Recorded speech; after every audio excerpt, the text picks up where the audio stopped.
WPG Talk Radio 1450 presents Ask the Congressman, brought to you by Curexa, formerly Jersey Shore Compounding Pharmacy. Compounding medication solutions from juniors to seniors to pets. It's your opportunity to talk directly to Congressman Frank LoBiondo. Call 407-1450. Now, with Congressman Frank LoBiondo, here's Harry Hurley. Thank you very much and welcome back. So thrilled to tell you that our congressman is here, and what a guy. Literally at 19 minutes past the hour, he was still on the floor of the House of Representatives voting, and by 22 minutes past the hour during the break, he has been on hold for several minutes. He joins us now. So to those who we said that you are next, you are. We want to give the congressman an opportunity to fill us in on today's voting session, anything that he has been working on, to give him just a quick synopsis of what we've done over the past 25 minutes.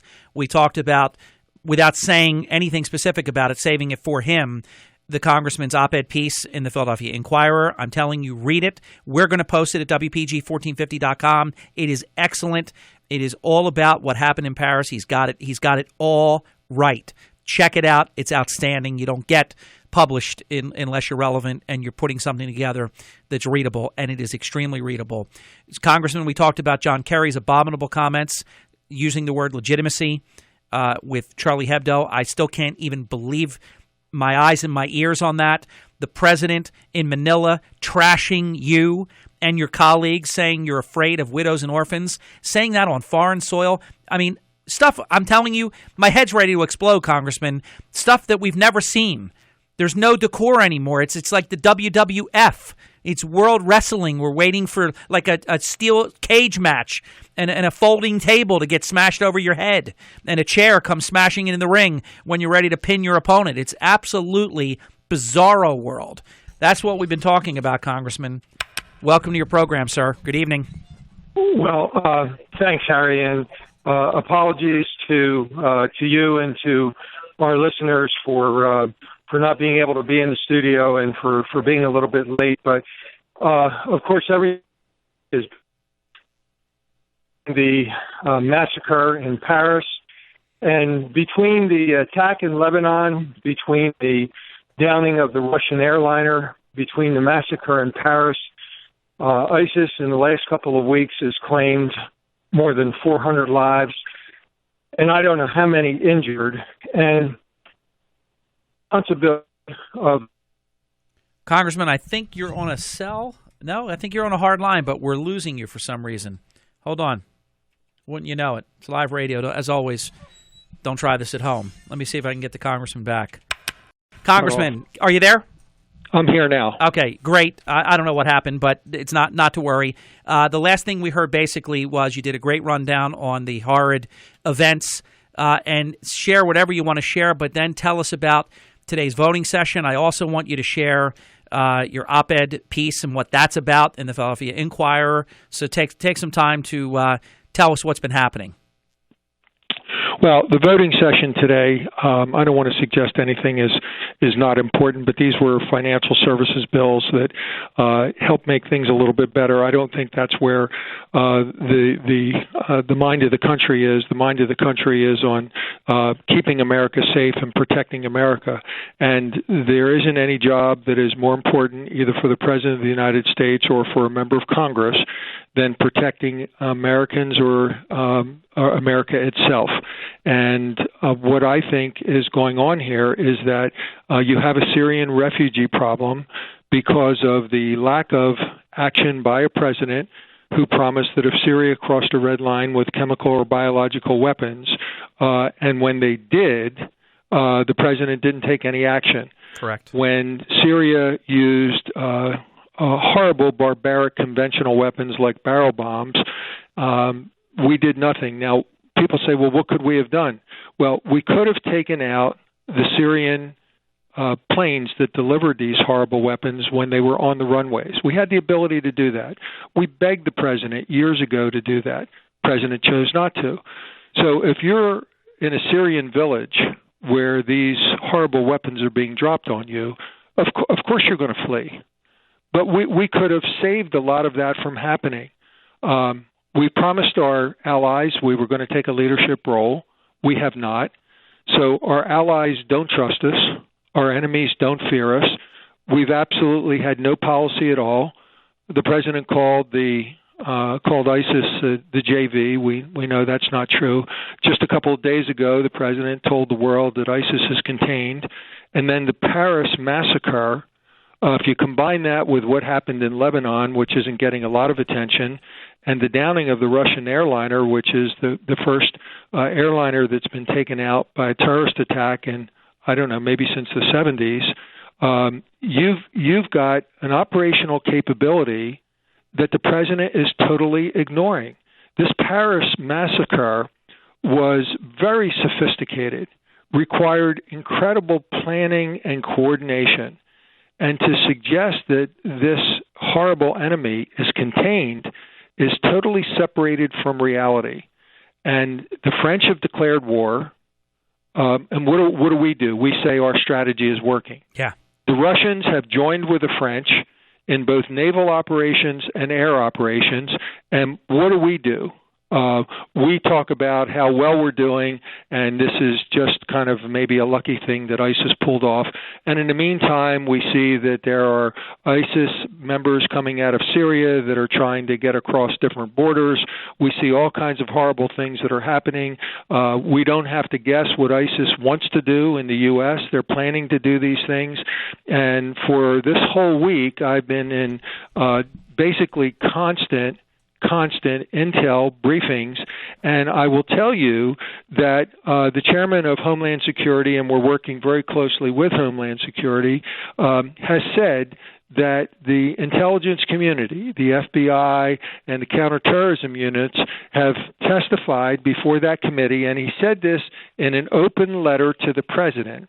And I'll just quote from one paragraph from Chairman McCall to the President of the United States, that leaders from the FBI, the National Counterterrorism Center, and the Department of Homeland Security have repeatedly indicated to the Homeland Security Committee that we lack the on-the-ground intelligence to thoroughly vet Syrian refugees seeking to resettle in the United States. So the president wants to mock those of us, Republicans and Democrats like Chuck Schumer and Dianne Feinstein, for wanting to make sure that before we bring people in here that we don't know their background, that we check them out. I think he's derelict in his duty. Yeah. What did you think when you, and I promise two callers are going to get on with you quick, so we'll do this quick. Two little quick questions, then we'll get to the phone lines for Ask the Congressman. Congressman Frank LoBiondo here for 30 more minutes until 6:05 this evening. And this will replay in its entirety this Sunday in the 12 noon hour as part of the Best of Hurley in the morning, Sunday morning block of 4 hours of our broadcast week. What did you think when you heard the president in Manila, so in another country, trash you and your colleagues, saying you are afraid of widows and orphans? Well, I can't tell you what my inside voice was saying. This is President of the United States to be carrying on this way, to not be understanding how the tragedy in Paris has unfolded, and to really disregard the suffering and what took place in Paris that could take place here, that ISIS wants to take place here, and to belittle those who want to protect America, instead of trying to say, well, listen, how can we work together? What we're asking the president to do, let's make no mistake, we're asking the president to tell us, which he has not been able to do or willing to do, how he will ensure the vetting process. So instead of telling us what he is so confident he's doing to perfection, he belittles us and ridicules us, while we are trying to do our job to protect the American people so that we don't have a Paris massacre in Washington or New York or Los Angeles or wherever it may be. Now you're voting today, Congressman, on financial matters and things like that, and I like the way you put it into perspective. It's important, but it's not, in the scheme of things, what is in the front of the American people's minds, the world community's minds. When will Congress taking action, keeping Syrian refugees that cannot be properly vetted from being able to just mix in? The one thing about ISIS that you have to admit, and I hate to admit it, but they keep their word. They say they're going to do these attacks, and they do them. They say they're going to do one here. They're going to do it. So why would we invite whatever percentage of it is, and depending on who you believe, whatever number it is, but it's not zero. Why would you let these types of terrorists just have an easy way, unfettered, into America and throughout the world? Look at the problem. Angela Merkel, they're ready to throw her out of office with what she's done. They're overridden right now. So when will Congress, and you can speak to the extent you can for the House of Representatives, I understand that Speaker Ryan says that there should be a pause, but that's words. When do you expect that you guys will actually do something about this? Well, I expect that there will be several votes, and I think, unless I'm mistaken, the first of those votes will take place tomorrow. Good.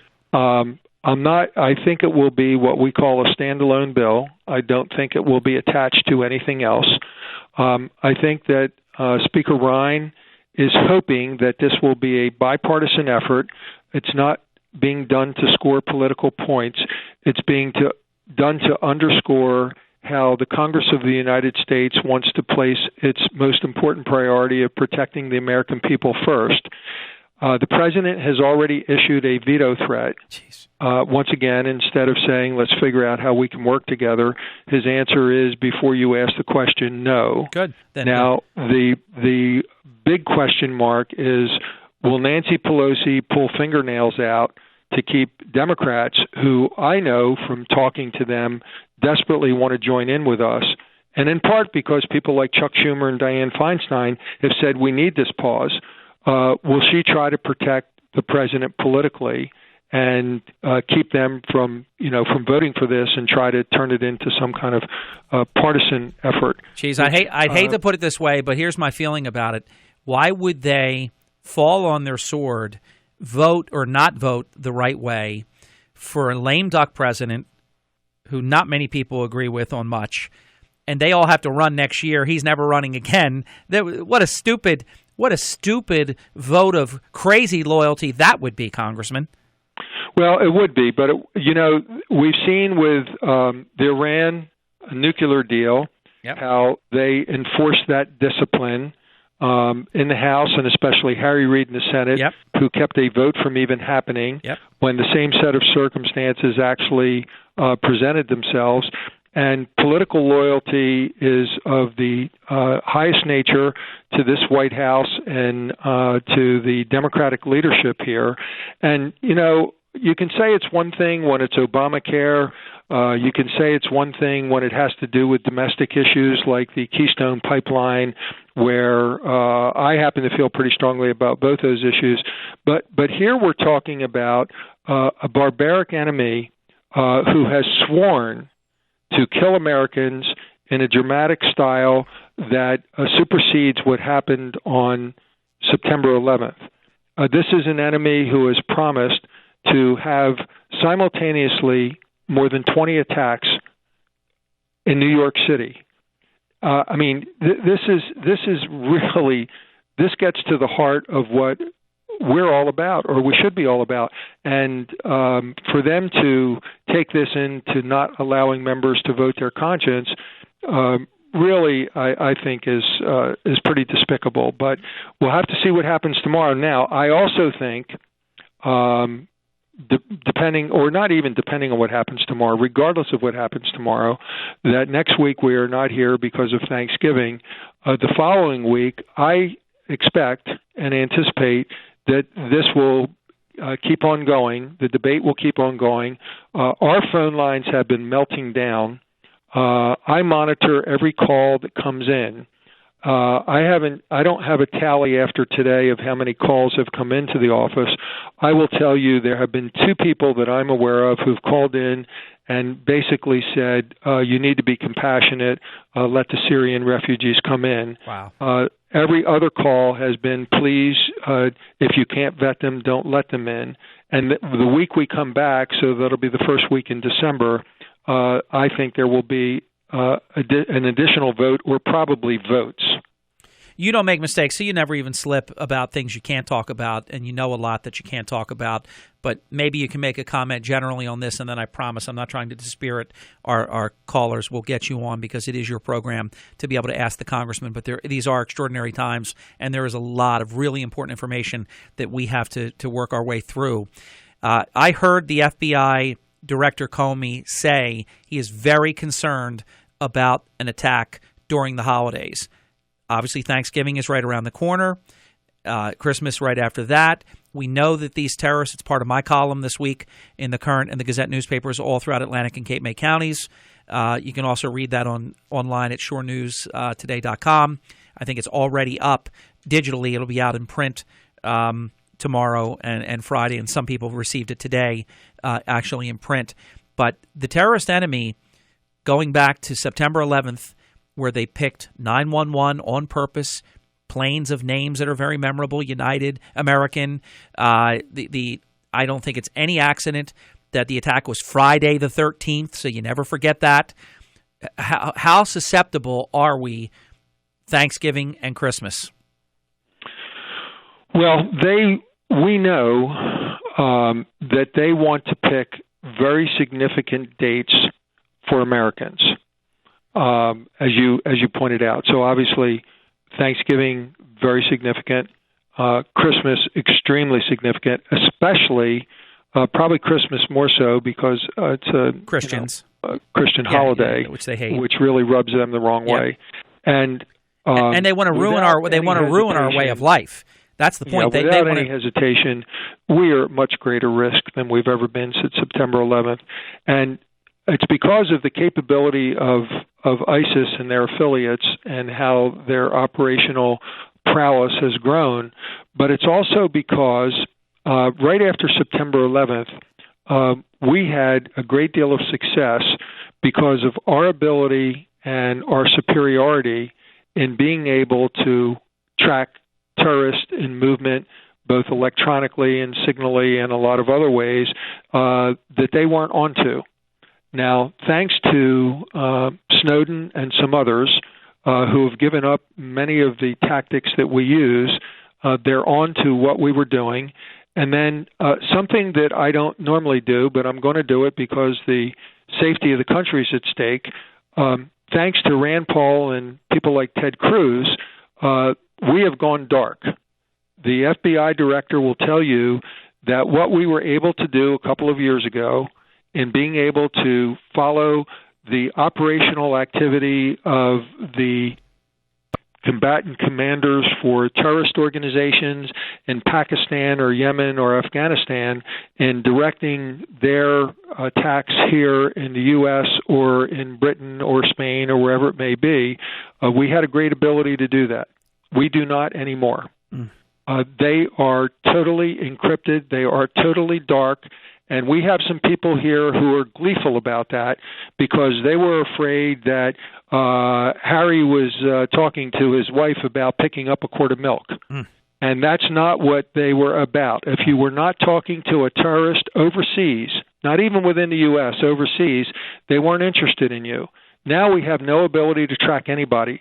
So the FBI is swamped. They're overwhelmed. They have investigations in all 50 states. In order for the FBI to track even one individual, I can't begin to tell you how many FBI agents that takes. And they have to do it sort of manually, eyes on. They did not have to do that before. It is virtually impossible. That's why this happened in France. People are saying, well, how could this happen in France?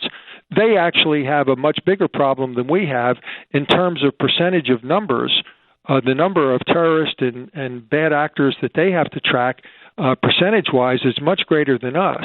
And it is impossible. They do, without the electronic ability, they can't do it. And now we're being overwhelmed here. We don't know how many of these ISIS activists, sympathizers, lone wolves, sleeper cells, fill in the blanks that you want. We don't know how many there are. We have a rough idea of how many with American passports have gone over to Syria, have trained, and now we don't know where they are. We don't know if they've come back. Some of them have come back. We don't have an ability to track them. And ones that do come back, they've gone dark. They're encrypted. So, yes, we are at great risk. We are at severe risk, and it is frightening. Brief timeout, 60 seconds. We're coming right back with your phone calls for United States Congressman Frank LoBiondo. The program is Ask the Congressman. Phone lines are open until 5 minutes past the hour at 609-407-1450. Back in 60 seconds. Hello, I'm Mark Taylor, owner and pharmacist at Jersey Shore Compounding Pharmacy. I want to thank all of our loyal customers that have placed their trust in us as a full-service compounding and specialty pharmacy. But when there's growth, there's change. So I would like to announce our brand new name, Curexa. But don't worry, our ownership hasn't changed and you'll still get the same great customer service you are accustomed to. Curexa is still PCAB accredited and you'll still be dealing with our same experts in customizing quality medications just for you. Curexa, formerly Jersey Shore Pharmacy, is a full-service compounding and specialty pharmacy. Curexa specializes in formulating prescriptions that are hypoallergenic, alcohol-free, and gluten-free. Does your pet take medications? Curexa also formulates medications for your pet. And they have over 35 flavors to choose from to make your medication taste great. For compounding medications from juniors to seniors to pets, visit Curexa, formerly Jersey Shore Pharmacy at 3007 Ocean Heights Avenue, Egg Harbor Township. Call 609-927-0390 or visit Curexa.com. That's Curexa.com. Thanks very much. With United States Congressman Frank LoBiondo, we're taking your phone calls on Ask the Congressman, 609-407-1450. Craig, you're on the air with the Congressman. Thanks for holding. Hey, Harry. And that was great stuff, Congressman. And it's probably one of the biggest reasons why I supported you to run for Congress. And if you remember when you were running, Harry, you'll remember, I said we can't have a junior congressman at this juncture the way our country's being run. And, Congressman, I've listened to everything you said. I'm not going to interrupt your show, your conversation with Harry, other than to tell you, keep doing what you're doing for us. Don't stop. Don't listen to those 2 phone calls that you got, please, because there's hundreds of millions of people in this country. They want their country back. Please, bring our country back. That's what we want for the United States. Thank you, Craig. Thank you. And again, thanks for holding. Congressman, do you want to comment? Then we'll go to your next caller. Well, just thank you very much. I can assure you that with I've always held this very near and dear, that my first responsibility to the people of the 2nd Congressional District and overall to the nation, and that every ounce of energy I have, and especially with the opportunity to be on Armed Services and House Intelligence chairing the CIA, is going into supporting the men and women who are putting their lives on the line every day. The places I've had a chance to go to where this is the belly of the beast, the heart of the enemy, and these people are trying to keep the fight off our shores. And it's growing closer because of the inept and lack of policy of the administration, but it renews my commitment to do more than ever with my colleagues that are willing to join me to do this. So I won't be deterred. I won't waver on this, or I wouldn't be able to go to sleep at night. Excellent. We're going to get one call in that we promised, then we have to get a break in, and then we'll get more calls in as much as we can in the 15 minutes that we have left. It's just evaporating. You're on the air with Congressman LoBiondo. Go right ahead.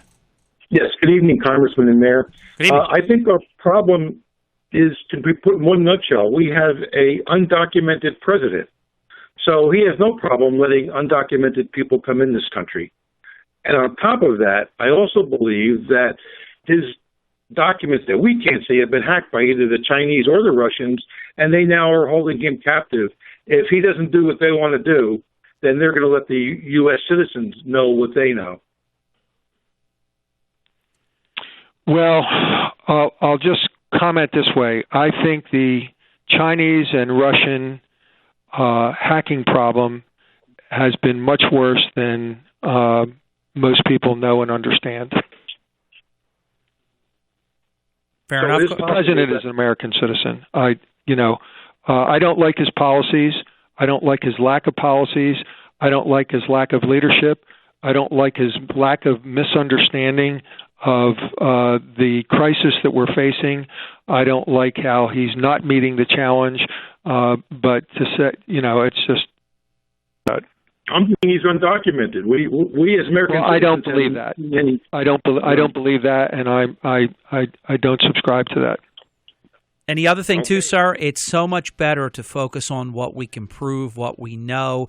If you get into the weeds, that almost is handing them victory. It hands them a weapon to be able to say you're basically wearing a tinfoil hat, you're a kook, and all this. I think we have to keep our eye on the prize, and that is keeping this country safe.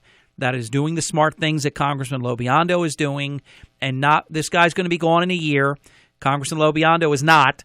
So I think we should stay out of that lane and stay in the lane where actually we can actually accomplish something. He's going to be gone in a year, but his policies are going to live on for a long time. Some will. Some will. And guess what? The next president, if the American people do what needs to be done on first Tuesday in November of next year, we will see every one of those executive orders thrown in a garbage can. There's no question. Some of what he's done will be hard to undo, but a lot of it can be undone with the signature of a pen. Congressman, do you agree? Yeah, well, Harry, let me say, these foreign policies that are so inept and wrong can be changed immediately.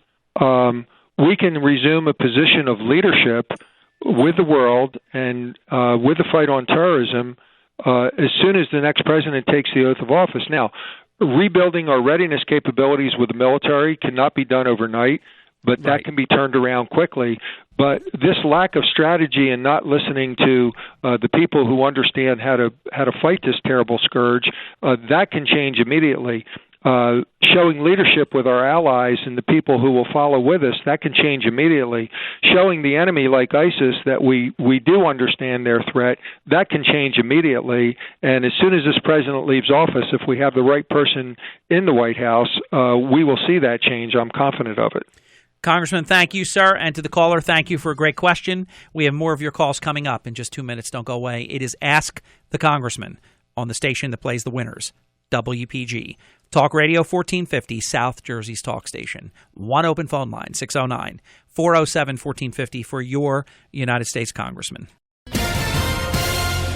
WPG Talk Radio 1450 presents Ask the Congressman. Brought to you by Curexa, formerly Jersey Shore Compounding Pharmacy. Compounding medication solutions from juniors to seniors to pets. It's your opportunity to talk directly to Congressman Frank LoBiondo. Call 407-1450. Now, with Congressman Frank LoBiondo, here's Harry Hurley. Hey, thanks very much. Welcome back. Oh, my goodness, so much to do and so little time. Let's get right back to your calls for your United States Congressman, Frank LoBiondo. I want to thank Karen for the great digital response that she wrote. Great program. You're crushing it. Welcome to the program. You're on the air with your congressman. Go right ahead. Yes, Congressman, thank you for taking my call. I want to ask you why we let this president stay in office with all of the stuff he's been doing to us. The president was elected in 2008, telling America what he would do. The president was reelected in 2012, reiterating to America what he would continue to do. And there is no way to remove the president from office. Well, how come we impeached President Johnson? He was not impeached. He was not impeached, and there is no way to impeach this president. The Senate would never impeach this president. You need two-thirds to impeach the president, and the numbers simply aren't there. It would be an exercise in futility that would ensure the Democratic nominee would be elected next year, and it would ensure Nancy Pelosi would be Speaker and Chuck Schumer would be Majority Leader. That would be what we would guarantee if impeachment proceedings would proceed. And then if you want to talk about frustration, you would have frustration on steroids. To the gentlelady, I know it's what a lot of people want to see. And when you said President Johnson, I immediately went to Lyndon Johnson. You may have meant Andrew Johnson, which would make you correct. He was the first, and until Bill Clinton, the only president that was ever impeached. And he failed to be convicted by just one vote. He was very close to being removed. Bill Clinton was also impeached, and that did nothing but raise his poll numbers wildly to like 65%. It would happen all over again. The congressman is absolutely right. We've got to survive the next year. We've got to keep this country safe in spite of these decisions at the executive branch level, and I'm confident in Congressman LoBiondo and his colleagues that they're going to get it done, and there's no time to do the path that you want to take. Caller, you're on the air with the Congressman. Go. Hello, Harry. Hey. Hello, Congressman. Question concerning the veteran health care system. Yep. Nationally, Congressman, what condition would you say on a national level it is in? And secondly, as administered by the state of New Jersey, what would you say the condition of it is in? And thirdly, kudos to the people in the Northfield satellite office. They do an excellent job. And I'll take the answer off the air, and thanks, Harry. Wayne, good to hear your voice, my man. Yeah, same back. Been a long time. Congressman, go right ahead. Wayne, second question first. The state of New Jersey has nothing to do with VA health care. You may be a little bit confused. The state of New Jersey runs the Veterans Memorial Home in Vineland, and by all accounts, they do a superior job. The feds do not have any role. The federal VA has no role in running the Vineland Memorial Home, but the state of New Jersey has no role in veterans health care. The state of the care that the VA gives nationally is sad. It's substandard, and it is a huge problem. Northfield does do a good job, and your call is interesting because I had a very extensive call this afternoon with the Secretary of the VA, Bob McDonald, and we had a list of problems, we'll leave it that way, that have been compiled by the veteran service organizations in the 2nd Congressional District relating to the VA facility in Wilmington and the clinics in Northfield, Vineland, and Cape May. I'll give the Secretary the benefit of the doubt. He has promised and assigned someone specifically from Washington that will be meeting with my office not next week, but the week after, has promised, has given me his personal contact information. We're going to have meetings every 2 weeks to track the level of progress. Now, I can't speak for the whole nation, but I think we're going to make some improvements. We have some improvements in the 2nd District. We have more community-based health care, and I will tell you that we have a new clinic coming to Vineland that has been announced. The location has been picked. They are going to be putting that out to bid. The ink is basically dry on that. We had a relatively new clinic on Sherman Avenue, and that was, I guess it's probably 8 or 10 years ago now. We have outgrown that clinic. We've leaned on the VA very hard, and they've come up with what will be, I think, roughly the size of the Northfield Clinic that'll be in Vineland, and that will be a great service to the veterans up in that part of the district. So we continue to work on it. It's a mission that will never end, but nationally it's woefully inadequate. Let me just do a quick little shameless plug for tomorrow morning in less than 12 hours when we return with Hurley in the Morning Thursday. We are jammed. We have Fox News Channel's James Rosen, absolutely one of the best in the business at what he does. I promised him we will not be taping his parents' phone lines or anything like that, so he agreed to come on.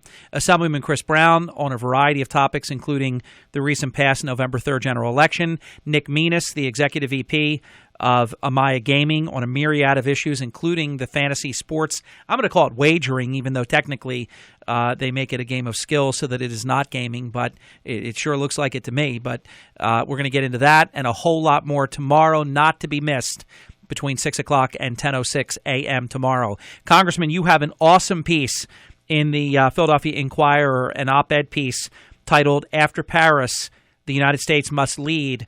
Less than 2 minutes. Give us your take, sort of the Reader's Digest condensed version of why you wrote the column and what is the column about.